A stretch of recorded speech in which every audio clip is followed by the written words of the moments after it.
Hey guys, so we're going to do a quick video on how to put this bag on this Craftsman mower. So stick around.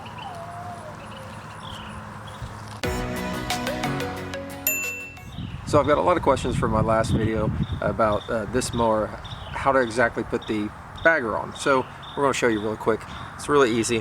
What you're going to see with the bagger is there's a couple little nodules right here, and they're going to fit it right in here and right in here. So the first thing what I'm going to do is I'm just going to kind of lay that down, lift up this back part,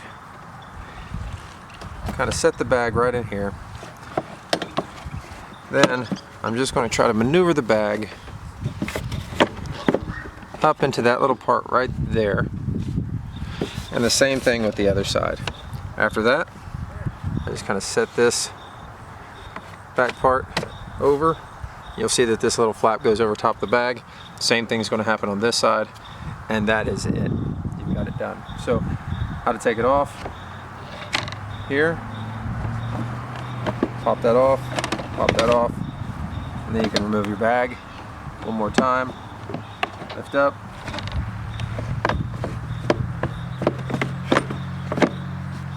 goes right in that little spot there. Set this down, close it, and that's it. Guys, hope this helps you guys out, and I will see you guys next time.